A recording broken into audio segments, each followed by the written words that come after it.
the likes of a janitor. I am the manager. Anyone who defies me will be fired.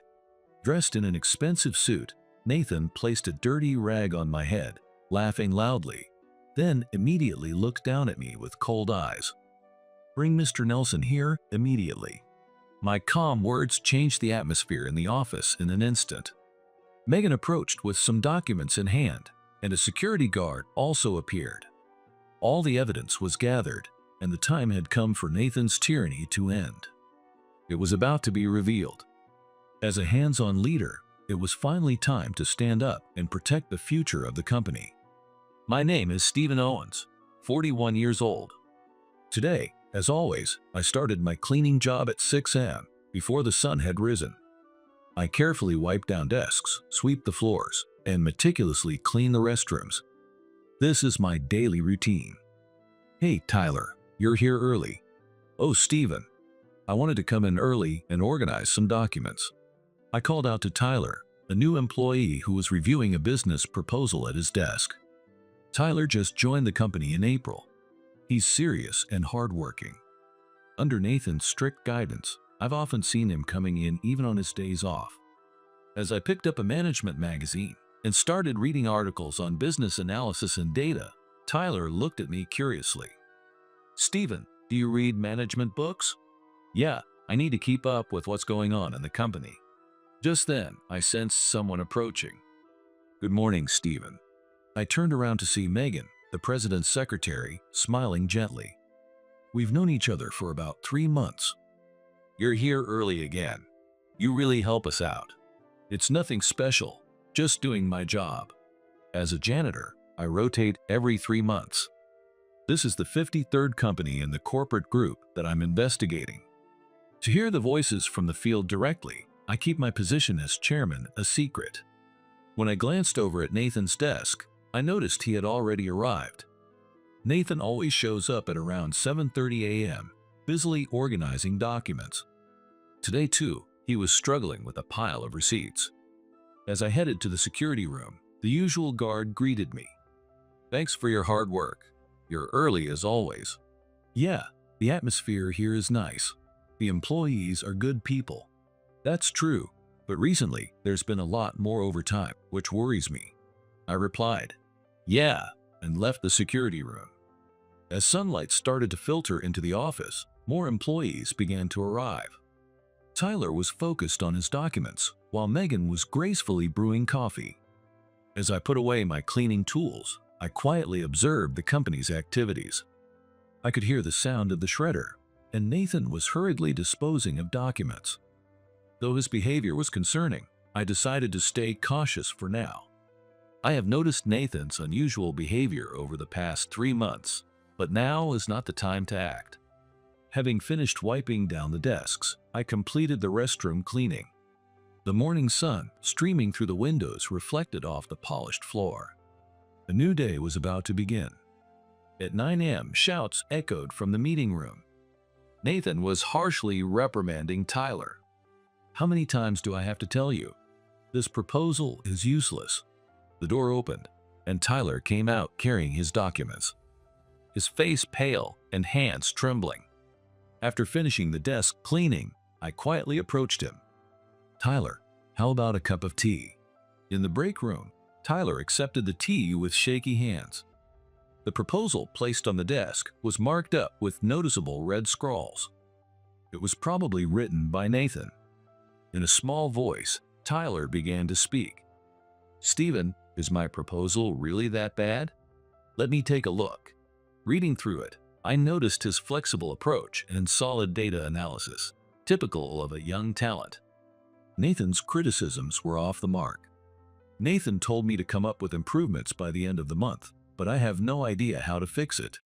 I think the market analysis here is good. Maybe just add a few more specific figures. Just then, Nathan walked into the break room. He glanced at us briefly, then shot a sharp look at Tyler.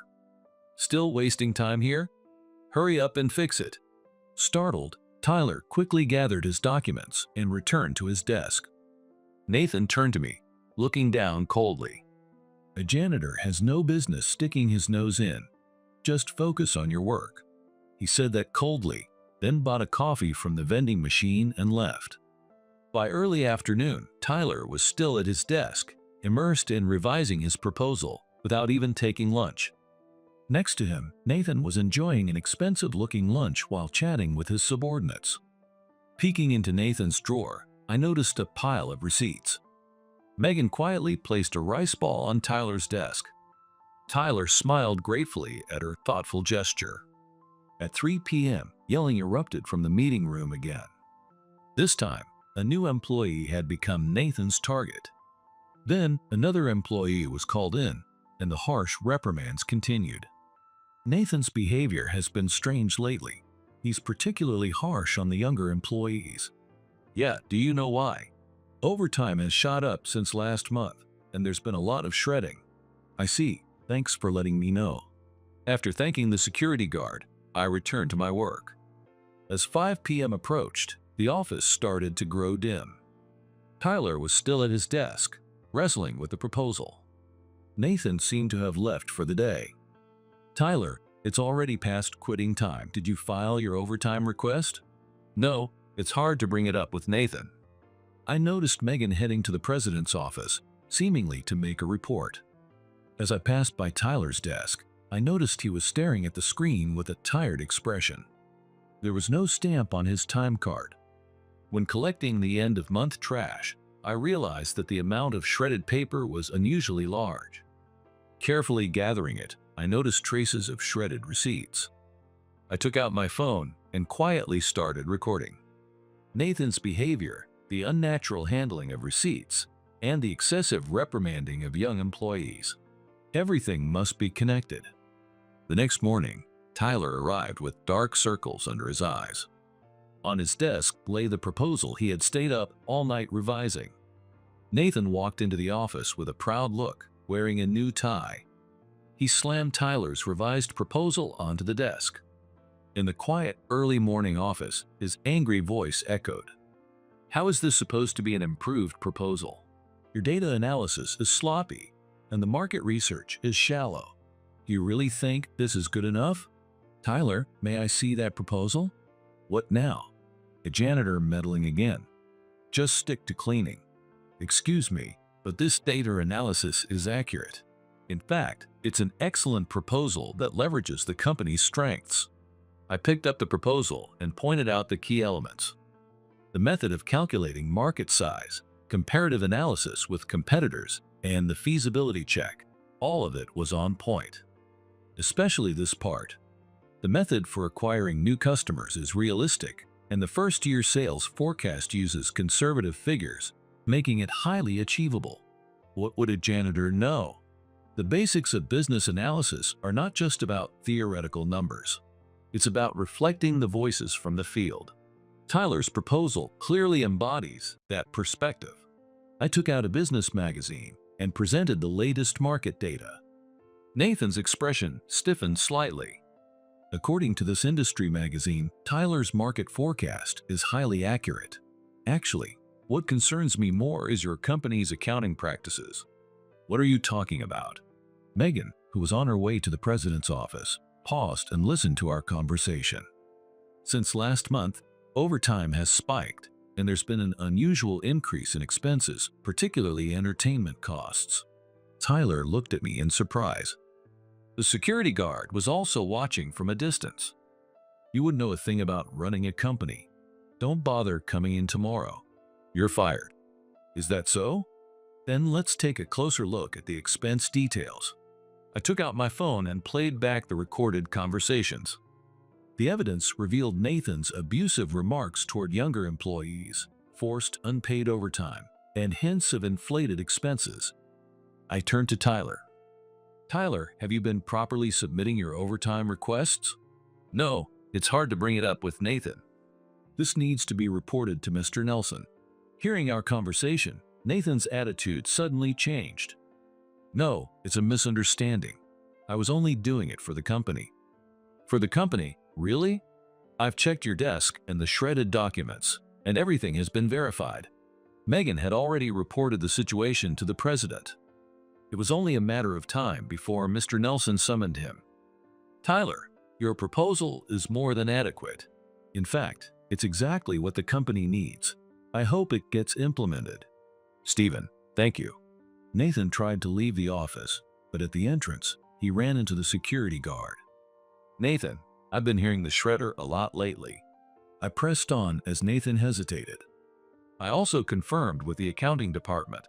There seemed to be some unusually large transactions. Then Megan delivered the final blow. Mr. Nelson wants to see you, Nathan. From that day on, Nathan's oppressive behavior gradually diminished. Tyler's proposal was officially approved, and a project team was formed. Among the younger employees, morale began to rise. After finishing my morning cleaning, I was drinking tea in the security room as usual. Outside the window, a breeze signaled the arrival of a new season. I resumed my cleaning, and when I glanced at the clock, it was already 10 a.m. Stephen, how about taking a break? The aroma of the coffee Megan had brewed filled the air. The morning sunlight streaming through the office window softly illuminated her profile. Stephen, thank you for helping with Tyler's proposal. It was just the right thing to do. But it's strange, isn't it? A janitor who knows so much about business. There was a curious glint in Megan's eyes as she smiled. Maybe she already knew who I really was. Megan, when did you realize it? From the first time we met. The way you wiped Mr. Nelson's desk was exactly like how Mr. Owens used to do it. I never thought she'd noticed from the very beginning. Since it was still work hours, I thanked her for the coffee and went back to my tasks. During lunch break, Megan offered me a homemade lunch. We sat by the window in the break room, just the two of us.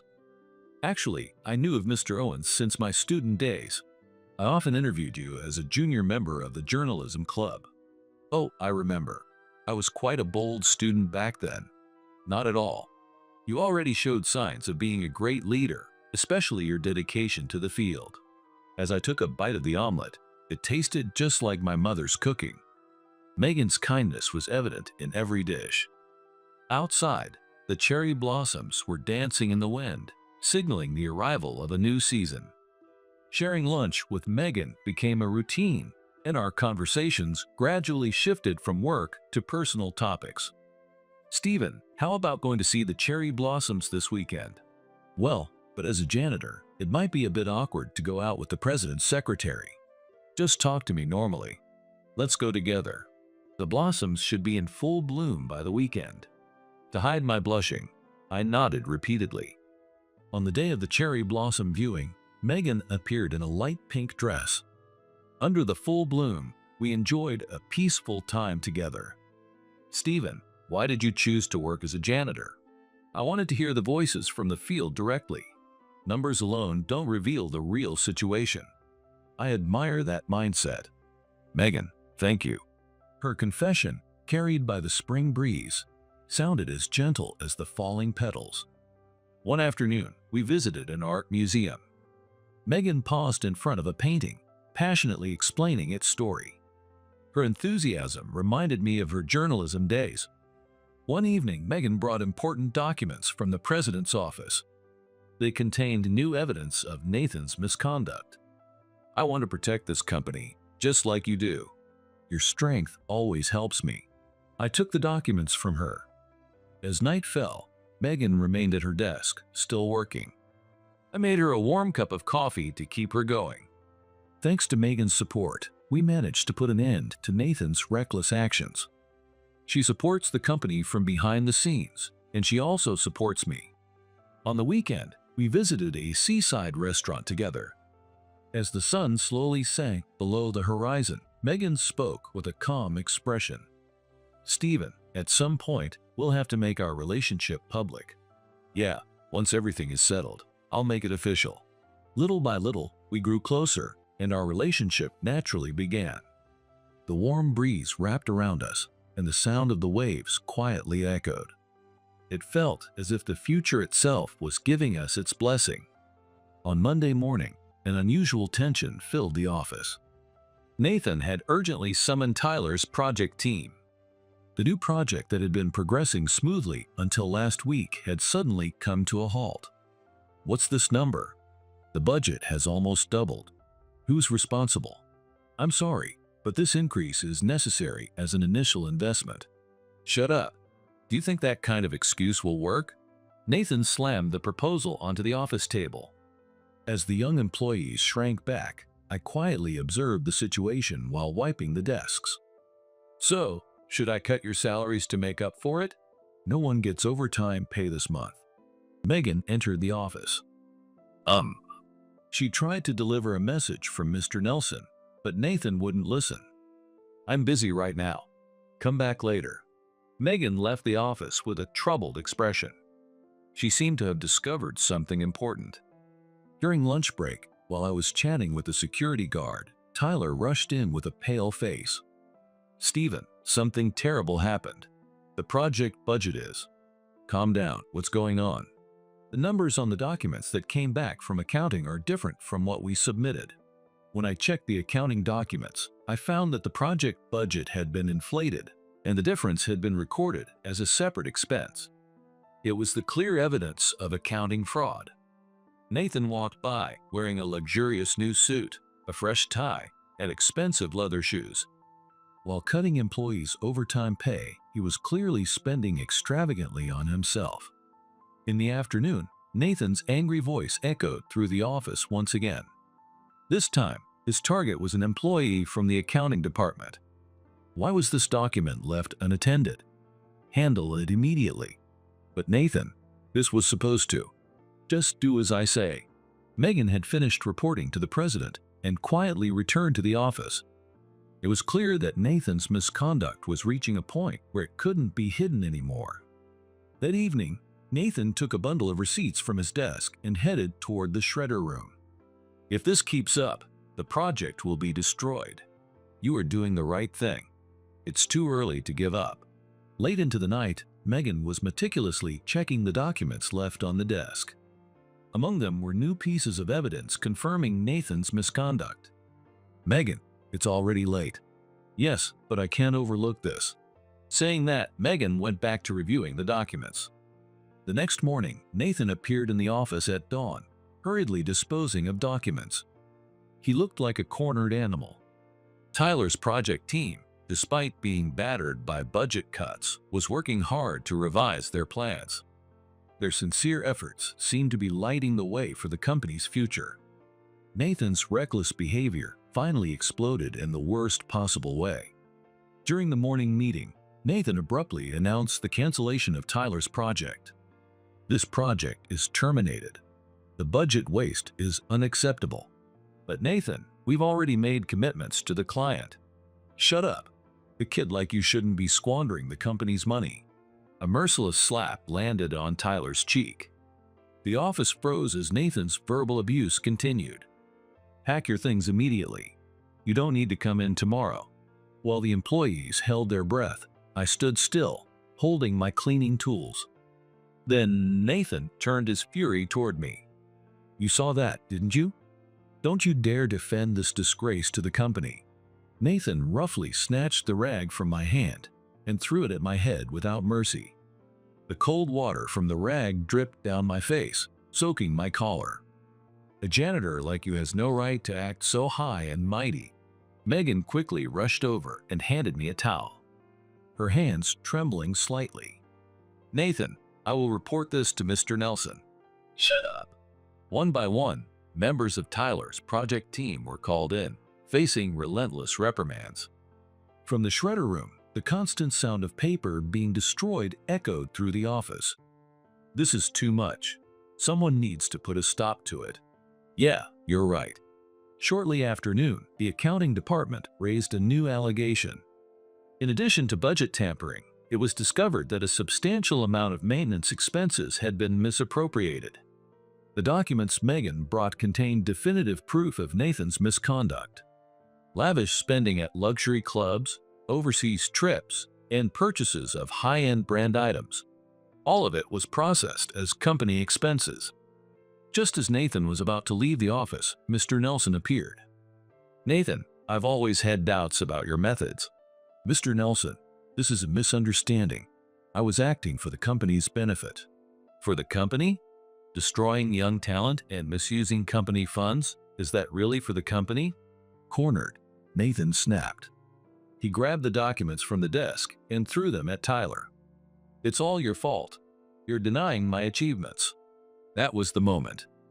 I slowly stood up and spoke coldly. Bring Mr. Nelson here immediately. The janitor thinks he can give orders? I threw the rag onto the floor and faced Nathan's madness head-on. Tyler, pale and stunned, stood motionless while the surrounding employees held their breath, watching. A heavy tension filled the office. This was the final trigger, and everything was about to change drastically. Nathan's reign was finally reaching its end. Sunlight from the window illuminated Nathan's figure, dressed in his expensive suit.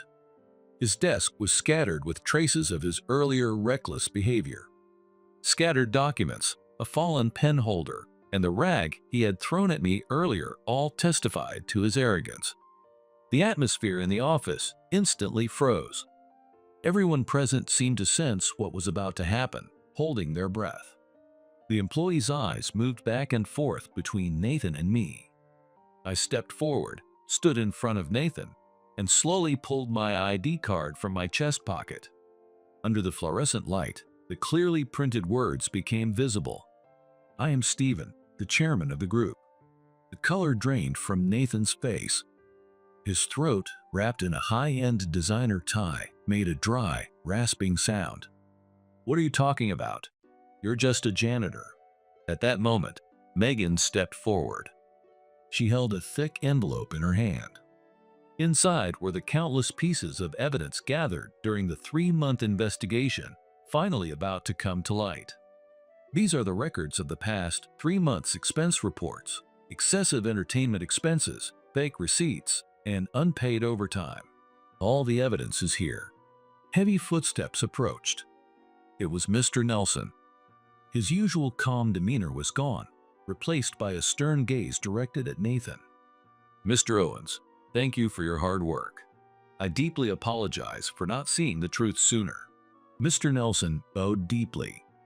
Nathan desperately tried to find a way out of the situation. The sound of his expensive leather shoes echoed on the floor.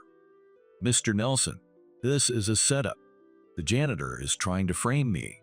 All the documents you shredded have been reconstructed. Lavish spending at luxury clubs and purchases of brand-name items. All of it was processed as company expenses. The security guard brought in a heavy cardboard box. Inside were the carefully reassembled, shredded documents, revealing Nathan's guilt. The remnants of his nightly evidence destruction were gathered here. I'd been hearing the shredder at odd hours every night, especially late at the end of each month. What's even more shocking is that you altered the project budget, pocketing the difference. You crushed the efforts of the young employees and claimed their achievements as your own. Tyler's hands trembled. The documents he spread out clearly showed the original budget proposal alongside the falsified numbers. The discrepancies were obvious at a glance. This is our original proposal. There was no budget overrun. In fact, we proposed a more efficient operation. Nathan's face grew increasingly pale, and he started backing away. Sweat beaded on his forehead, and his luxury suit wrinkled unnaturally. No, this is a mistake. I did it for the company's growth. The numbers were challenging, but for the company's growth, how does trampling on young employees' efforts and committing fraud benefit the company? You twisted everything to satisfy your own desires. Since you became a manager, you've changed. Where did your honest attitude go? I used to trust you. Mr. Nelson's words made the atmosphere in the office even heavier. Veteran employees who knew the old Nathan had conflicted expressions on their faces. Megan presented another set of documents. It was the detailed audit report from the accounting department. According to this report, the amount of embezzlement over the past 2 years amounts to $800,000. Not only inflated entertainment expenses, but also fictitious orders and personal use of company funds. The methods were extremely elaborate. No, I have my reasons. I worked my way up from a high school graduate, putting everything into this job. Still making excuses. But what's truly unforgivable is how you treated Tyler and his team. You trampled on their potential and crushed their dreams. You sacrificed the company's future leaders for your own self-preservation. All the employees' eyes were fixed on Nathan. Their gaze were a mix of anger, disappointment, and just a hint of pity. You destroyed their growth for your own gain. As a leader, that is the gravest sin. You used your position and reputation solely for yourself. You will cooperate with the police investigation. Of course, we will also take legal action in civil court. You must repay the embezzled amount. With those final words, Nathan's legs gave out, and he collapsed to the floor. There was no trace of dignity left in his figure. His expensive suit was creased. His designer tie was crooked. Sweat from his forehead dripped onto his pricey leather shoes. Tyler, your project is vital to the company's future. We will secure the necessary budget and manpower. Nurturing young talent, not crushing it, is the responsibility of a leader. Tears welled up in Tyler's eyes. The expressions of the younger employees began to brighten little by little. The heavy atmosphere slowly started to lift. Mr. Owens, I deeply apologize. It was my lack of oversight. No, I'm glad I was able to hear the voices from the field firsthand. We will use this experience to drive reform. This company still has plenty of room to grow. Megan quietly stood by my side, her gentle smile softening the tense atmosphere. Nathan's reckless behavior had finally come to an end. The young employee's eyes were beginning to regain their former sparkle. This was the change I had been hoping for. Nathan remained sitting on the floor, his face blank as if he had lost everything. The once glamorous suit and expensive leather shoes now looked like nothing more than pitiful decorations. Stand up, at least try to act like a manager to the very end. Stumbling, Nathan managed to get to his feet. Some of his former colleagues, now middle-aged employees, wore conflicted expressions. They were the ones who had witnessed Nathan's rise and fall up close. Not all of your achievements were in vain. I took out my phone and displayed past sales data. It showed records from the time when Nathan worked tirelessly as a young salesperson. You rose from a high school graduate to become the top salesperson. Your efforts truly contributed to the company. There was a time when your hard work inspired me too. But you lost your way. After becoming a manager, you forgot what you needed to protect. The security guard handed me another file. Inside were photos of former employees. Those who had left the company, their spirits broken under Nathan's harsh management. They were all talented people with promising futures. Last year in particular, the turnover rate among new employees was the highest on record. Nathan's face twisted in realization. It seemed he was finally beginning to understand the impact his actions had on the company. Nathan, we really wanted to learn from you. Those words made Nathan's shoulders tremble. The young employee's eyes no longer showed fear, but rather a hint of pity. A leader's role is not just to generate profit. Nurturing people and building the future of the company, that is the true responsibility. Mr. Nelson pulled out an old photo. It was a group picture taken 20 years ago when Nathan had joined the company as a new employee. In it, Nathan looked fresh and eager, a far cry from his current self. Remember that version of yourself, the one who worked hard to learn and valued his colleagues. Megan presented the final audit report from the accounting department.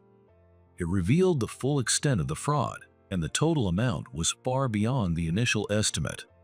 The total damage amounts to $1.2 million. All of this has been verified.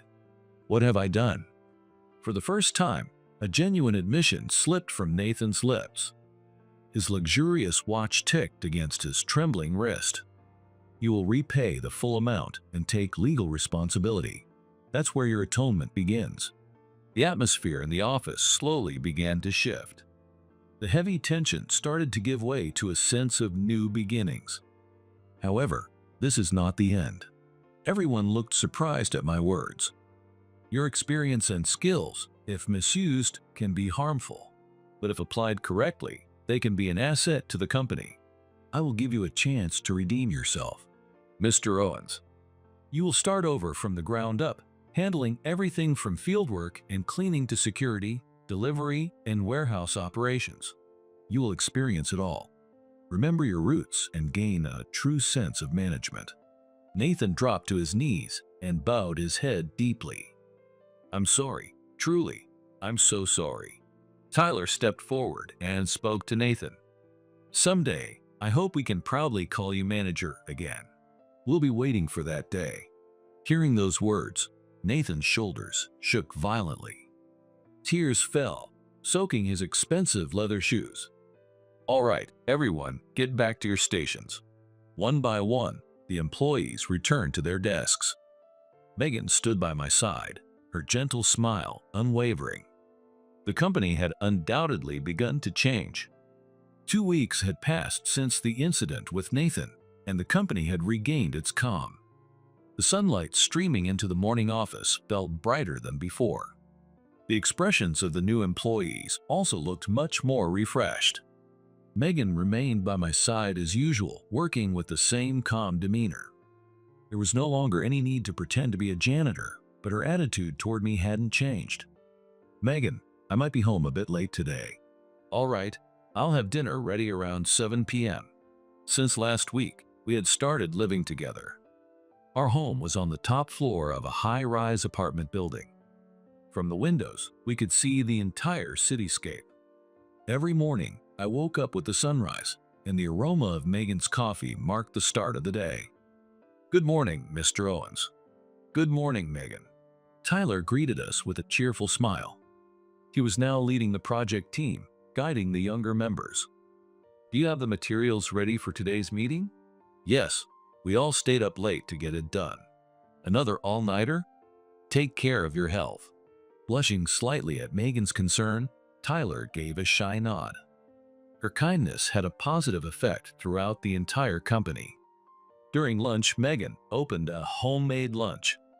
We sat by the window in the break room, our usual spot, and enjoyed some time alone. I saw the new proposal. It's a plan for reforming the entire group, right? Yeah, I'd like to hear your thoughts on it. Megan's feedback was spot on. Her skills in research and analysis, honed since her student days, were as sharp as ever. Steven, are you not planning to do cleaning anymore? Yes, I'll keep doing it. Listening to voices from the field is essential for a leader. That's just like you, and I think it's wonderful. The innocent, lighthearted atmosphere between us hadn't changed since we started dating. At sunset, Megan and I took a walk in a nearby park. Seasonal flowers were blooming, and a pleasant breeze brushed past us. Steven, when should we announce our marriage? Yeah, I think it's about time to make it public. As I took her hand, she leaned in happily. The feel of the ring on her finger affirmed the bond between us. Meeting you was the best thing that ever happened to me. I feel the same. Without you, I wouldn't have been able to resolve the situation with Nathan. On the way home, Megan was brimming with excitement as she talked about the wedding. I nodded at her wish for a simple ceremony. When we got back, Megan rolled up her sleeves and started preparing dinner. Watching her in her apron, I couldn't help but savor the happiness I felt. Tomorrow's a day off. Shall we go somewhere? Sounds good. How about visiting the art museum for the first time in a while? The dinner laid out on the table reminded me of my mother's cooking. Megan seemed to remember all my preferences. Steven, please always stay true to your hands-on approach. Yeah, I promise. Let's keep making this company better together. By the window with a view of the city lights, Megan was organizing work documents. Even at home, she was meticulous. Meeting Megan had changed my life dramatically. The weight of being the group chairman hadn't changed, but having her by my side made everything worthwhile. From now on, we would continue to support each other as we walked forward together. Outside the window, the city lights flickered. The two of us reflected in the glass seemed to hint at a promising future. The early summer morning sunlight illuminated the company that had been reborn. The light reflecting off the office building's windows was almost dazzling, as if symbolizing the company's future. The office layout had been significantly changed to encourage natural interaction between young and veteran employees, and partially adopting a free address system fostered conversations beyond departmental boundaries. The employees' expressions were softer than before, and the morning greetings were filled with energy. Tyler's project had achieved a 150% increase in quarterly sales and had become a model case for young talent development, even being featured in industry magazines. Other companies were increasingly visiting for insights, and Tyler himself was often invited as a speaker. Today, the new training program starts, right? Yes, it's the first step in spreading the hands-on philosophy across the entire group. Over 100 participants from 20 companies have already signed up. Last month, Megan and I quietly held our wedding ceremony. We avoided any flashy elements, choosing instead a simple celebration that allowed us to genuinely share our joy with the employees. The words of congratulations still resonated in my heart. Looking out the window, I saw employees already cleaning the premises from early in the morning. Among them were managers who once criticized the idea of field work.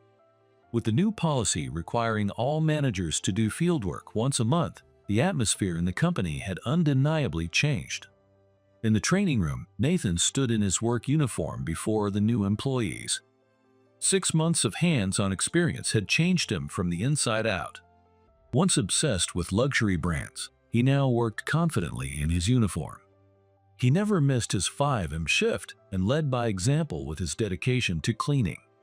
I made a huge mistake. I lost my position and reputation. But through that, I learned something important. There is essential value in fieldwork. It nurtures people and drives the company's strength. The new employees listened intently, their eyes serious and focused. Gone was the old domineering attitude, and his words now carried the weight of hard-earned experience, captivating the younger employees. I must admit, I'm truly surprised by Nathan's transformation. To think that someone as stubborn as him could change so much. Mr. Nelson spoke with a thoughtful expression. On his desk was a graph showing the group's performance trends. Since the reforms, the numbers had shown a clear upward curve. The turnover rate had hit a record low, and employee satisfaction surveys showed significant improvements. Mr. Owens, the final adjustments for the new plan are complete. The submitted proposal carefully reflected the voices from the field. Balancing cost reduction and operational efficiency while also enhancing employee motivation was an ideal approach. Well done. You've grown a lot over the past 6 months. Megan continued working as the president's secretary while also serving as a special advisor to the corporate planning office. Her sharp insights and warm personality had become indispensable to the new company. In decision-making meetings, her advice remained consistently spot on. As I spoke during the morning assembly, the employees listened with earnest expressions, nodding in agreement. The new philosophy of hands-on leadership had firmly taken root. The old authoritarian atmosphere was gone, replaced by an open and dynamic environment where discussions flowed freely. Outside, the early summer breeze swayed the fresh green leaves. Sunlight filtering through the trees cast bright patterns on the office floor. Today, too, Nathan was on the field in his work uniform, diligently going about his tasks. The young employees watch Nathan's back as he works. From among them, surely, new leaders will emerge. All right, a new day is beginning. Hearing those words, the employees' eyes grew even brighter. Our reform has only just begun. From now on, we will continue to listen to the voices from the field and keep growing together. That's the most important lesson I learned from my days working as a janitor. A year has passed since then. Nathan started with fieldwork, and now he works as a warehouse supervisor. He sold all his expensive suits and luxury watches, using the money to repay the amount he had embezzled. Most of his salary goes toward paying off the debt, and he continues to live alone in a modest one-room apartment. However, his expression now has a sense of clarity and purpose. He pours his passion into mentoring his juniors and has earned trust as a leader in the field. Although it will take more than 10 years to fully repay his debts, he doesn't seem to view it as a burden. The group's overall performance continues to rise, and the hands-on management philosophy has taken root deeply in each company. Tyler has become the youngest manager, emerging as a next-generation leader. As for me and Megan, our married life continues to be fulfilling, supporting each other every day. We head to work together in the morning, starting our day with the coffee Megan brews. Sometimes we still do cleaning tasks as a pair. It remains an essential part of our routine, unchanged from before. Mr. Nelson has announced his retirement for next year. It has been decided that I will take over as his successor. I will be serving as both group chairman and president, but I plan to stick firmly to the hands-on approach. As the new season arrives, cherry blossoms can be seen from the office windows. The days I spent working as a janitor were invaluable experiences that shaped me as a leader. I will continue to listen to the voices from the field and, together with all the employees, build an even better company. That's the future we're striving for.